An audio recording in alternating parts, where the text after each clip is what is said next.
Hi, hello friends, welcome back to the channel Kausi's Handcrafted Heaven. So இன்னைக்கான video பார்த்துட்டிங்கன்னா செவ்வந்தி பூச்செடி வந்துட்டு நம்ம அடுத்த சீசனுக்கு ரெடி பண்ணி வைக்க போகிறோம். சீசன் ஆல்மோஸ்ட் நமக்கு வந்துருச்சு. நமக்கு நவம்பர்லேருந்து ஃபெப்ரவரி வரைக்குமே வந்து ரொம்ப சூப்பராக பூக்கள் வைக்கும்.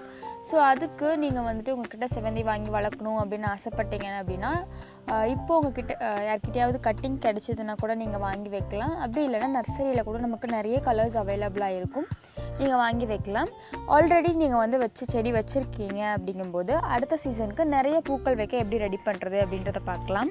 ஸோ இப்போ நான் நீங்கள் பார்த்துட்ருக்க செடி பார்த்துட்டிங்கன்னா 1 இயர்க்காக வந்து நான் வச்சுருக்கேன் என்கிட்ட. ஸோ இன்னும் சீசன் ஆரம்பிக்கல, அதுக்குள்ளே வந்து பூக்கள்லாம் வந்து வைக்க ஆரம்பித்தாச்சு. என் ஃபுல்லாமே பார்த்துட்டிங்கன்னா பூக்கள் இருக்குது. அண்ட் இது வந்துட்டு ஒயிட் கலரு, இதில் வந்துட்டு இன்னொன்று வந்து வயலட் கலர். ஸோ இது வந்து என்ன கலர் அப்படின்றது எனக்கு மறந்தே போயிடுச்சு, அந்தளவுக்கு ஆயிடுச்சு. வயலட் இல்லைன்னா தேன் கலரில் வரும். இதில் வந்துட்டு அதிகமாக பூக்கள் இல்லை. நம்ம இதை வந்து டிரான்ஸ்பிளான்ட் பண்ணி வைக்கணும். வைக்கும்போது கொஞ்சமாக இந்த சீசனுக்கு ரெடி பண்ணுறதுக்காக எரு வந்து நம்ம மண் கலவையில் கலந்து வைக்கலாம். நிறையா நமக்கு வந்து செடிகள் வேணும் அப்படிங்கும்போது கூட இதிலேருந்து கூட கட்டிங்ஸ் எடுத்து வளர்க்கலாம் நம்ம. ஸோ கட்டிங்ஸ் வச்சிங்க அப்படின்னா உங்களுக்கு 1 மந்த் நமக்கு சீசன் அப்படிங்கும்போதெல்லாம் வந்துட்டு நமக்கு வந்து வேர் பிடிச்சி நல்லா பூக்க ஆரம்பிச்சிடும்.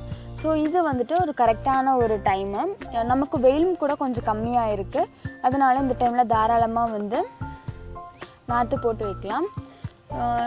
இதுலேயும் நம்ம நாற்றுக்கு வந்து கட் பண்ணிக்கலாம். ஸோ இதுலேயும் பார்த்துட்டிங்கன்னா நமக்கு வந்து கட்டிங்ஸ் எடுத்துக்கலாம். ஆனால் நான் வந்து இதில் எடுக்க போகிறது கிடையாது. ஏன் அப்படின்னா இதில் வந்து நிறைய மொட்டுக்கள் இருக்குது. ஸோ இதில் வந்துட்டு நம்ம கட்டிங்ஸ் வச்சோம் அப்படின்னா கூட சரியாக நமக்கு வராது. ஏன்னா வந்து ஃபுல்லாமே பார்த்திங்கன்னா இந்த மாதிரி குச்சி குச்சியாக இருக்கனால உங்களுக்கு அவ்வளோவா வேர் பிடிக்கிறது வந்து கொஞ்சம் சான்சஸ் கம்மி. அண்ட் இதில் பார்த்துட்டிங்கன்னா ஃபுல்லாக நல்லா இலையெல்லாம் நல்லா தளன்னு நல்லா ஃப்ரெஷ்ஷாக இருக்குது. ஸோ அதனால் இதில் வந்துட்டு நான் வந்து கட்டிங்ஸ் எடுத்து வளர்க்க போகிறேன். கட்டிங்ஸ் அப்படிங்கும்போது இது ஃபுல்லாமே புஷ்ஷாக இருக்கனால நம்ம எப்படி வேணால் கட்டிங்ஸ் எடுக்கலாம். இவ்வளோதான். இந்த அளவுக்கு வந்துட்டு குச்சி இருக்க மாதிரி பார்த்துக்கோங்க. உங்களுக்கு இவ்வளோ இது இல்லை அப்படிங்கும்போது இந்த இலையெல்லாம் கூட கட் பண்ணிவிட்டு ஒரு 2 இலை மேலே இருக்கிறது போல் நம்ம வச்சுக்கலாம். எனக்கு வந்து இது அப்படியே இருக்கனால நான் அப்படியே வேர் பிடிச்சி வந்தால் நல்லாயிருக்கும் அப்படின்னு நினைக்கிறேன். ஸோ இதை எடுத்திருக்கேன்.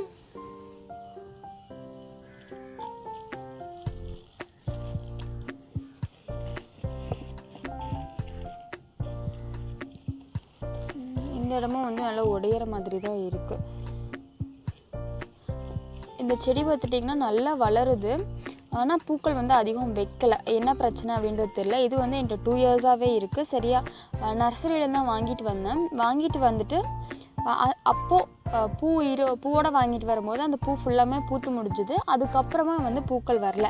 போன வெயில் சீசனையும் எப்படியே காப்பாற்றி எடுத்துகிட்டு வந்துட்டேன். இந்த வெயில் சீசனையுமே வந்து நல்லா காப்பாற்றி எடுத்துகிட்டு வந்துட்டேன். ஆனால் பூக்கள் வந்து வைக்கல. ஸோ இந்த வாட்டி வந்து எப்படியாவது இதை வந்து பூக்கள் வைக்கணும்.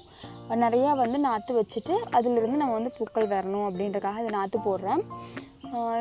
இதுலேயுமே செவ்வந்தி செடி பார்த்துட்டிங்கன்னா பக்கத்தில் வந்து புது கன்று வந்து வரும், நிறைய நாற்று வரும். ஆனால் இந்த செடியில் வந்து அவ்வளோவா ஒன்றுமே வரல. அதனால் நான் இதை வந்து நாற்று போடுறதுக்காக எடுத்துக்கிட்டேன். ஸோ இந்த மாதிரி வந்து ஃபுல்லாக கட் பண்ணி எடுத்துட்டேன். நீங்கள் பார்த்துட்டிங்கன்னா ஒரு 3லேருந்து 4 நாற்று வரைக்கும் நம்ம ரெடி பண்ணலாம். உங்களுக்கு வந்துட்டு கட்டிங்ஸ் வந்து இந்த அளவுக்கு கிடைச்சா கூட போதும். உங்களுக்கு தெரியுதா, ஒரு 2 இன்ச் 3 இன்ச் கிட்டே கிடைச்சா கூட போதும். மேலே இருக்க இந்த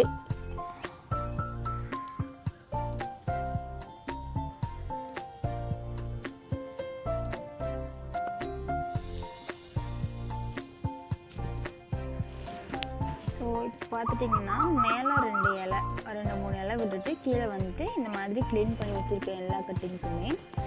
இது வந்துட்டு நம்ம சீட்லிங் ட்ரேயில் வச்சாலும் நல்லா வளரும். அப்படி இல்லைன்னா நமக்கு ஏதாவது ஒரு மண்ணில் மட்டும் ஊனி வச்சுட்டாலே போதும், ரொம்ப சூப்பராக வளரும். இல்லைனா நீங்கள் வந்து தண்ணியில் வச்சு கூட வந்து இதை ப்ரொபகேட் பண்ணலாம். கொஞ்சம் ஷேடான ஏரியாவில் வச்சு 2 நாளுக்கு ஒருக்கா தண்ணி மாற்றிட்டே இருந்தீங்க அப்படின்னா சீக்கிரமாக வேர் விட்டுரும். நீங்கள் தண்ணியில் வளர்க்குறதுக்கு உங்களுக்கு சக்ஸஸ்ஃபுல்லாக வரல அப்படிங்கும்போது மண்ணில் வச்சு வளர்க்குறது ரொம்ப பெஸ்ட்டு. ஸோ மண்ணில் வச்சு வளர்க்கும் போது இன்னும் சீக்கிரம் வேர் பிடிக்கிறதுக்கு ஒரு டிப் என்ன அப்படின்னா, இந்த கட்டிங் பார்த்துட்டிங்கன்னா இந்த மாதிரியான ஒரு கார்னர் வரும் பார்த்தீங்களா. செடியோட இந்த மாதிரியான ஒரு கார்னர் இந்த இடத்துல வந்து குச்சி வந்து கொஞ்சம் குண்டாக இருக்க மாதிரி இருக்கும். ஸோ இந்த மாதிரியான கட்டிங்ஸ் எடுத்தீங்க அப்படின்னா சீக்கிரமாகவே வேர் பிடிச்சி வரும். இது வந்துட்டு நமக்கு சன்னமாக இருக்கிறது வைக்கும்போது ஒரு சில டைம் வந்து காஞ்சி போகிறதுக்கான சான்சஸ் இருக்கும். இதே வந்துட்டு இந்த மாதிரியான கொஞ்சம் இந்த கார்னரில் கொஞ்சம் தடிமனான ஏரியா எடுக்கும்போது ரொம்ப சீக்கிரமாகவே வந்து வேர் பிடிக்க ஆரம்பிச்சிடும். ஸோ இந்த மாதிரி நான் ஏற்கனவே கட்டிங்கிலிருந்து போட்டு வச்சுருந்த ஒரு நாற்று நம்ம எடுக்கலாம். ஸோ இந்த கட்டிங் பார்த்துட்டிங்கன்னா ஒரு சந்தன கலர் ஒரு தேன் கலர் அப்படின்னு சொல்லி கொடுத்தாங்க எனக்கு ஒரு கட்டிங்கை. ஸோ அவங்க கட்டிங் கொடுக்கும்போது இந்த அளவுக்கு தான் இருந்துச்சு. ஸோ பார்த்திங்கன்னா இவ்வளோ தான் இருந்துச்சு கட்டிங்கு. அண்ட் இதுக்கப்புறமா வந்து வச்சு நல்லா வளர்ந்துருக்கு. இது என்ன கலர் அப்படின்றது எனக்கும் தெரியாது. கொஞ்சம் நல்லாவே வேர்லாம் பிடிச்சி வளர்ந்துருக்கு. ஸோ நான் வந்து இதை கட்டிங் வைக்கும்போது பார்த்திங்கன்னா நல்ல வெயிலில் வச்சேன். ஒரு 1 மந்த் முன்னாடியில் பார்த்திங்கன்னா பயங்கர வெயில் போயிட்டு இருந்துச்சு. அப்போ வச்சது அப்போவே வந்து எனக்கு இந்த அளவுக்கு நல்லா வளர்ந்துருக்கு. இந்த டைமில் வந்து நீங்கள் ட்ரை பண்ணிங்க அப்படின்னா ரொம்ப சூப்பராகவே வளரும். ஸோ இந்த வீடியோ கண்டிப்பாக ட்ரை பண்ணி பாருங்கள், உங்களுக்கு யூஸ்ஃபுல்லாக இருக்கும். பிடிச்சிருந்தால் லைக் பண்ணுங்கள், ஃப்ரெண்ட்ஸ் அண்ட் ஃபேமிலிக்கு ஷேர் பண்ணி விட்டுருங்க. மறக்காமல் நம்ம சேனலை சப்ஸ்கிரைப் பண்ணிவிடுங்க. தேங்க்யூ.